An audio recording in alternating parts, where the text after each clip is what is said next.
Coming up, I'm going to deliver a guarantee on how you can die without regret. It's actually positive. Don't be scared. And then Shark Kevin O'Leary tells us why young employees might be in trouble down the line.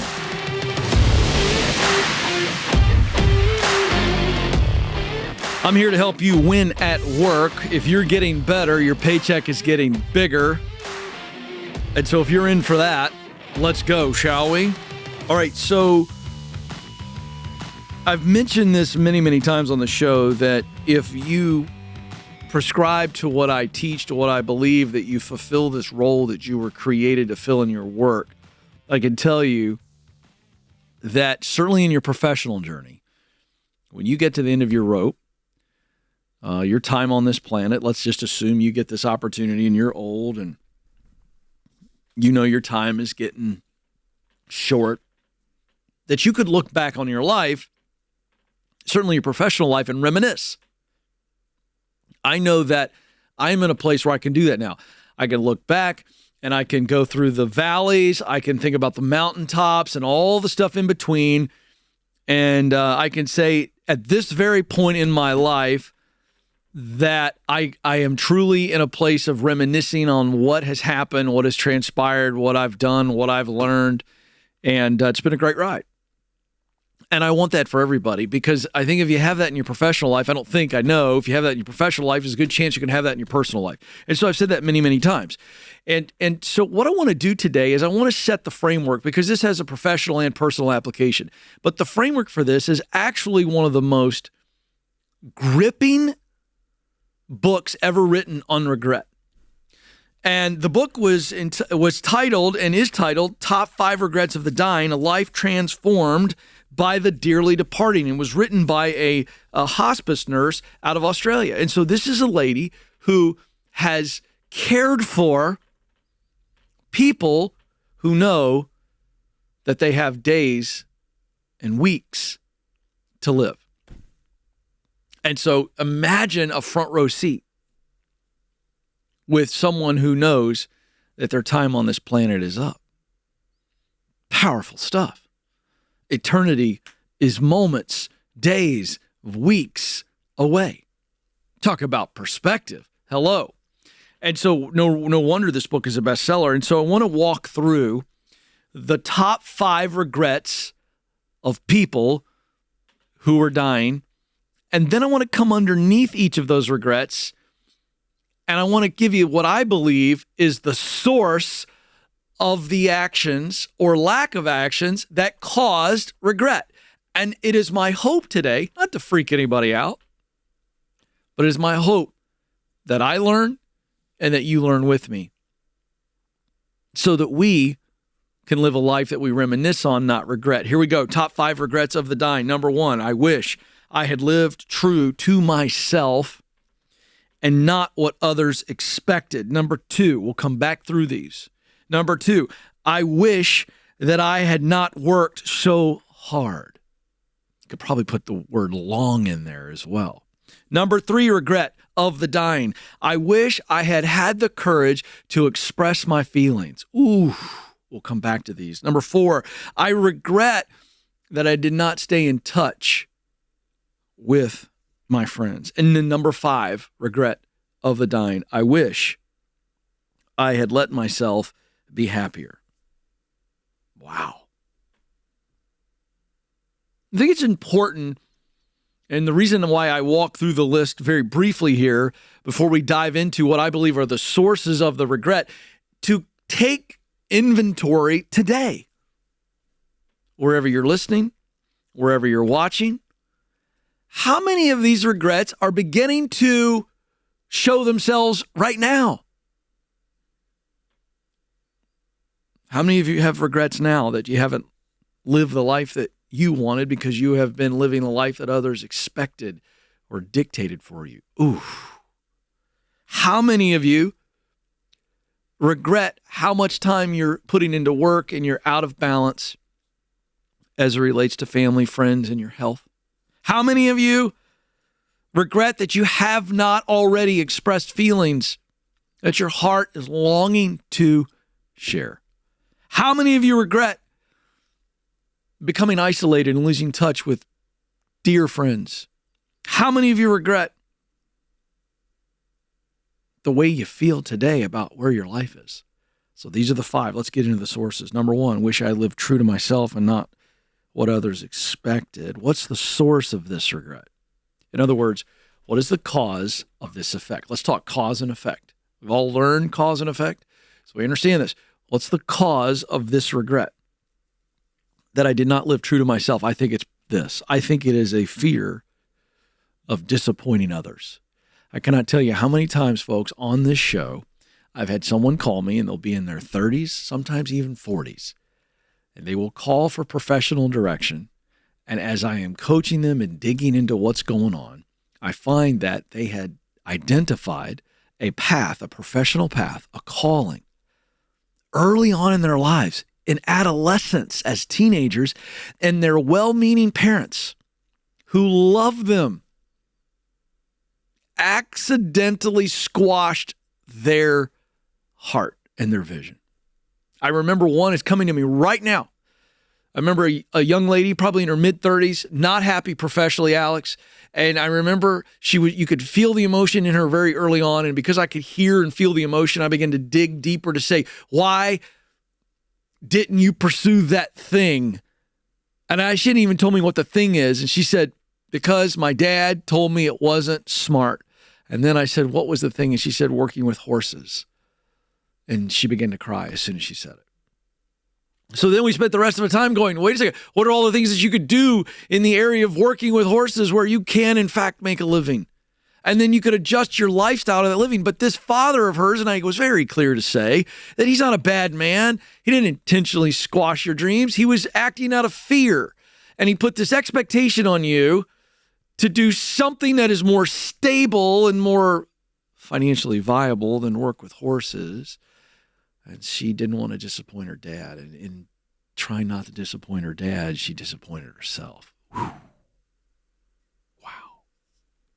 Fear of disappointing others. The second regret, I wish I didn't work so hard. What's going on here? I think this is a fear of not providing or a fear of not accumulating. Real quick breakdown of this. Listen, I feel like I got to work crazy hours because if I don't, I might lose my job or I won't get promoted. And I choose work over everybody else, including myself, because I'm afraid that I may not be able to provide. I'm afraid I won't be able to accumulate all the stuff that everybody else has. Number 3, I wish I had the courage to express my feelings. What's going on here? I think this is classic fear of rejection. Come on. I think this goes back. I've given this example 8 million times on the show. I think it starts with this desire we all have to belong. And when we're in elementary school, at some point, we like a little boy or we like a little girl. We write a note, do you like me? And we put 3 options, yes, no, or maybe, because we just want to know there might be a chance. Yet every time I share that, people laugh at that because we resonate with it because we long to be loved. We long to belong. And so behind this regret of not expressing your feelings is a fear of rejection. If I confront someone with a difficult conversation, I'm afraid maybe they get mad at me and I lose them. If I tell someone that I love them or I care deeply for them, they might not reciprocate it. Oh, I'm crushed. And so we hold these feelings in. Number 4, the regret of not staying in touch with friends. What's going on here? I think it's comparison. I think if we would draw from high school or college friends or friends we go to church with or friends we do life with for a season and we withdraw, we're ashamed of something. We're ashamed of them knowing what's going on in our life, that we're hurting, that maybe we failed. Want to keep that image up, so what do? We withdraw. Sometimes we're so unhealthy that maybe they're crushing it. Maybe they got the new car, they got the house with the pool, or they tried to start having a family and immediately they got pregnant and we're struggling. I could go down the list of things where we compare ourselves to our friends, and being around them and seeing their happiness in an area where we are longing can create tension through comparison. And I think we withdraw. And finally, the regret of I wish I'd let myself be happier. What's going on here? I think this is control. I was so afraid and anxious over something, and I felt I had to control it, and I had to do all of these things to maintain a sense of control. And in doing so, I forgot about doing the things that made me happy. So, if you want to get to the end of your life, professional, personal life, and be able to look back and rewind and say, yeah, I failed. Yes, I got hurt. Yes, I was lied to. But I learned from this. I grew from this. I loved well. I accomplished things. I tried some things. I won in some areas. Then get in the game. Get in the game and try it. Do it.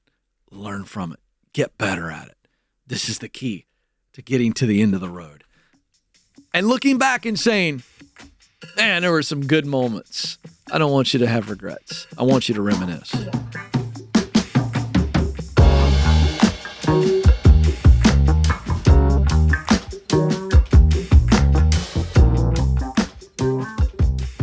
Hey, high school seniors and parents of high school seniors, it's almost graduation time. And if you're not sure about next steps, I want you to listen to this. Coding skills are essential in today's workforce. And my friends at Bethel Tech can help you start a new career really fast and do it cheap. It only takes 9 months to complete a Bethel Tech course in UI, UX design, full stack development, data science, or cybersecurity. And your young person can get over 1,000 hours of experience in a collaborative environment and then get placed. The average starting salary for a junior developer is $66,000. And the field is projected to grow by 22% over the next 5 years. Software development is a career with an enormously bright future. And right now, Bethel Tech is offering you 10% off if you watch or listen to the Ken Coleman Show and you pay cash. So go to betheltech.net/Ken Coleman, betheltech.net/Ken Coleman right now for details. Terms and conditions do apply.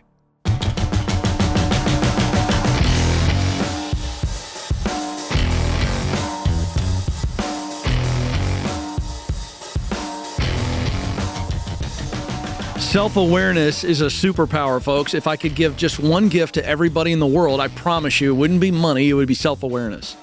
Because if you know who you are, then you can grow who you are, right? I mean, let's just be honest. And we live in a day and age with a stunning lack of self-awareness, and it's creating all kinds of social ills. I'm coming to this from a professional standpoint. And so I have dedicated a giant portion of my life to coming up with a way for people to get that self-awareness, and it is the Get Clear Career Assessment. It measures 3 things, or reveals, in other words, 3 wires. Your wire of talent, your wire of passion, your wire of mission. What are those wires? Talent's what I do best. Passion is the work I love to do. And mission are the results that I want to contribute through my work. And if I use what I do best to do what I love, to produce results that matter to me, guess what? I am happy, I am healthy, and I am wealthy. It's that simple. So we have written a new book called Find the Work You're Wired to Do. There it is. And this is a 45-minute read that actually picks you up at your assessment results. So really, this is the assessment, the Get Clear assessment. It comes with the book. You got a code in the back of the book.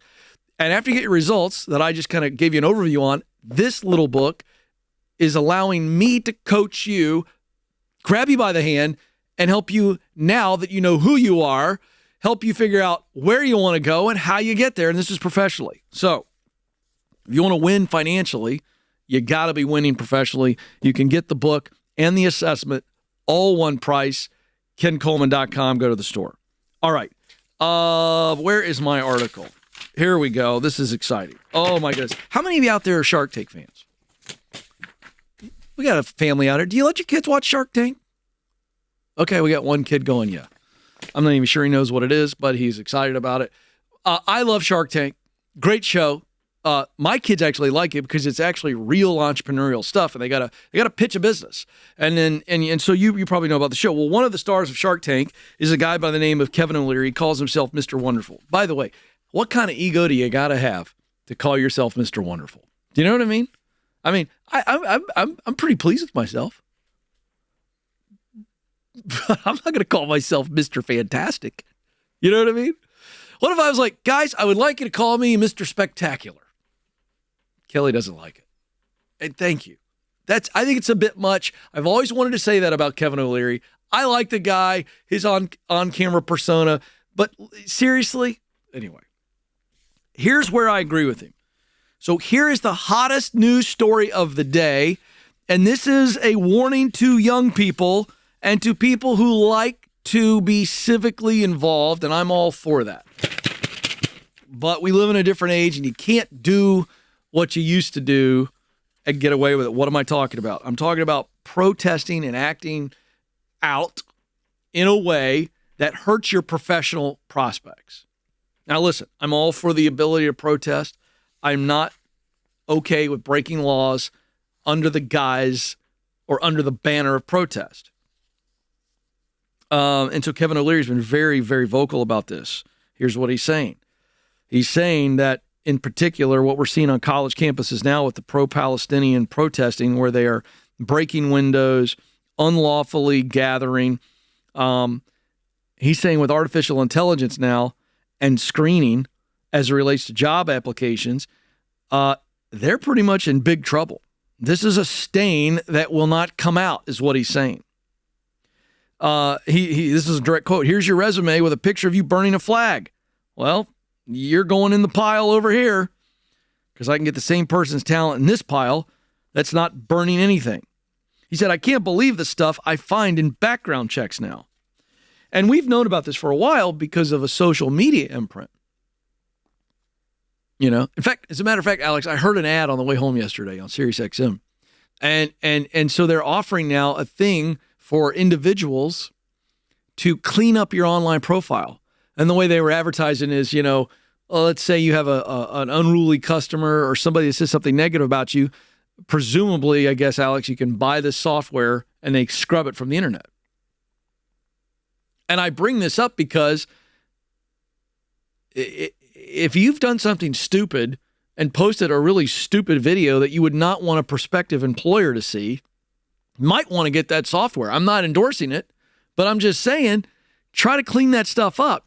And then secondly, stop doing stuff that will hurt your future. Now, I can hear the critics. Come on, Ken. These are 20-something college students. They're passionate, blah, blah, blah, blah, blah. Well, listen, this is just stupid because I don't care what your position is. This is not a political show. I've said this when it comes to companies getting involved in social issues. Why would a company get involved in social issues that are hot button issues? Why? Why would you do that? Because you're risking alienating your audience. More on that in a minute. But for college students that are in the midst of what is one of the most intense issues we've seen in this country, anti-Semitism, pro-Palestinian. I mean, listen, I don't care what side of the aisle you're on this. This is a hot button issue. And then to get so angry about it that you're going to publicly do things that are illegal and get arrested for it. And here's the trick. AI starts to capture that stuff. This is what O'Leary said. He said AI is so advanced now that they can actually, from a distance, identify your body movements. So if you're burning a flag or breaking the law or breaking windows or harassing students of a different race, this is all on camera now. Whether it's security cameras or whether it's somebody's smartphone. He goes on in a separate article here. I guess there's a CEO by the name of Andrew Dudum. Hims and Hers is the company. I don't even know what it is. And he comes out publicly and says he supports all the pro-Palestinian student protesters. And O'Leary shoots back, I would have fired this individual seconds after he made those remarks. He said it's self-serving, detrimental to his company's interest. This is a direct quote from O'Leary, and I think he's absolutely right here. He says, who are you serving? He's talking about the CEO. Who are you serving by saying that? You know you're in a highly polarized situation. 50% of your market does not agree with your view. We know that's the case. People are very polarized by this war, as they are in every war. He goes, you're serving yourself, and for that I call you an idiot and I whack you. I don't know why that's funny to me. That's just funny. He means fire you. Okay, but back to this point here. We are in a day and age now where the landscape has changed. You can show up somewhere. You can post something somewhere. You can shout something somewhere. You can hold a sign somewhere. And it could be captured forever. And I know that the cynics' pushback to me would be, well, there are some CEOs who would love to hire someone who's pro-Israel or pro-Palestinian. You pick the issue. I don't care. Okay? Here's my point. It hasn't worked well for companies when they get involved in this stuff. And I use Bud Light as the greatest example. Bud Light took a massive financial hit. They tried to recover. They probably eventually will. But what's the point? You sell cheap, bad-tasting beer to people who know it's cheap and bad-tasting, but they like it. So stick to that. Stick to it. Like, we're in a place in our world now where the dissension gets so much attention. But can I tell you something? You got your fringe right and you got your fringe left. They care about all of this stuff.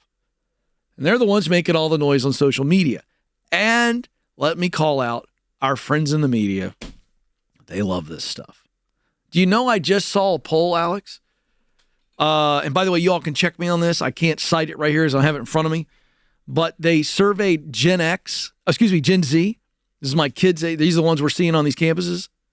And Gen Z across the board in America today, you ready for this? Could care less about the Middle East situation. But we got activists on the right. We got activists on the left. I don't care what the issue is, and they make a big stink out of it. And can I tell you what the rest of us are trying to do?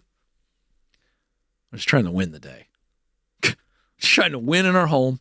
We're trying to win at work, right? Trying to win in our health. And so if you want to win as a professional, follow the issues, donate to the issues. Very careful about the protesting. Outside the office, just be careful. All I'm saying is it's going to follow you. And if you're okay with it following you, well, you didn't need this segment. How about that? But for the rest of you, be careful. Be careful what you say, what you do, because it's sticking around forever. Boy, oh boy, do I know it. They got lots of video on me saying stuff.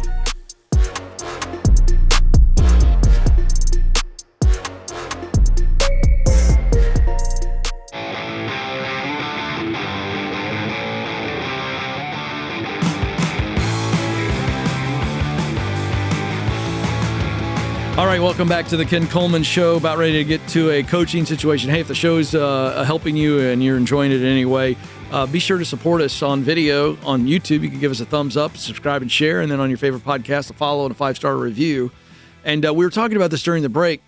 If you're staying with us here, I think the team has decided to come along with me, and we're going to reveal a kind of a subtitle.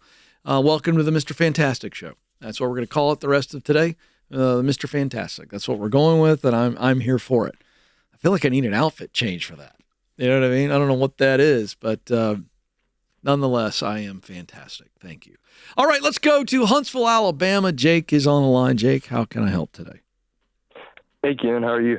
Good. I would like you to call me Mr. Fantastic just one time. All right. Mr. Fantastic. Yeah. So yes, that's pretty good. I like the sound of that. No, never say that again, Jake. I was just kidding. It proves the point of how gross that is. It's just gross. But we had fun with it. So Jake, back to helping you out. What's going on? Yeah, I just turned 21 years old. Congrats. My mom passed away from cancer about 7 months ago. Oh, and I'm sorry, Jake. I withdrew. Thank you. And I withdrew from college to help her. Yeah. I've just been really struggling in my head trying to discover the right career path for me. Yeah. I worked in a hospital out of high school as like a patient care aide, and I enjoyed some of it. I like seeing therapists come in and help my mom in her final weeks with some exercises to try and regain her strength. I've taken your Get Clear assessment. Oh, good. I can share it with you. I would love that. I would love to know. Let's go through the top 3 talents, what you do best first, and give them to me a little slow so I can catch up. Go ahead. Yeah. My talents were compassion, communication, and connection. Compassion, communication, and connection. Is that right? Yes, sir. Oh, wow. This is really cool. Okay, this is going to be fun. All right, top 3 passions. This is work that you love to do. It's caregiving, advocating, Wow. and advising. Wow. I'll explain to the audience why I'm saying wow here in a second. I don't want to get ahead of it. This is really fun. All right. And then number 1 missional result, and to our audience that are not familiar with the assessment, haven't taken it, this is, again, speaking to what psychologists call intrinsic motivation. In other words, these are the results that Jake is motivated by. No one has to manipulate him. He naturally, when he thinks of work that would create these results, this main result he's about to share, he's got the juice. He's naturally motivated and fired up. Okay, here we go. What's your missional result? My mission is of service by producing assistance and protection. Yeah, did you all hear that? Isn't that beautiful? All right, so here's why I said wow. So there are 4 types of work, folks, and Jake, okay? If I take the entire world of work and I had 4 buckets on my desk here, I could put every job on the planet into 4 buckets. The buckets are people work, so let's focus on people.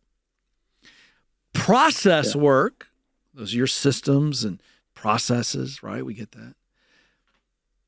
Idea work, this is in the creative and imaginative space. And then the 4th bucket of work is objects, right? So people are building something, fixing something. So 4 types of work. Take every job in the world and put them in those 4 buckets. And I'm looking at your top 3 talents, and I see compassion, communication, and connection.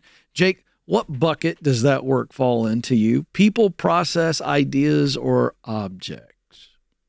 I think people. 100%. By the way, as we're going through this, you can be in multiple buckets, but you'll see a dominant bucket here where his talent lies. That's people. So we got advocating and advising. What is that? What bucket is that in for you, Jake? I still think that's people. It's 100% people. And we already know what service is. Service is about people.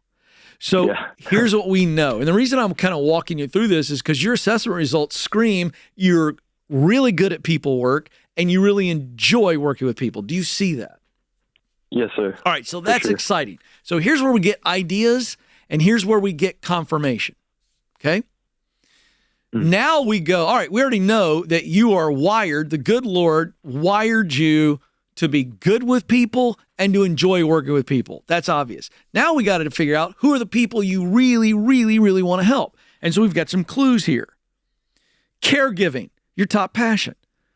All right, that's a clue. The people that I would love to work with are people that are in a place that they necessarily don't want to be in, and there needs some care. They need some care, whether it be physical care or emotional care. You tracking with me? Yes, sir. Oh, folks, I think I can hear his heart pumping a little faster. All right, next we go to advocating. These are people who can't advocate for themselves. They need a warrior. They need a protector to come alongside of them.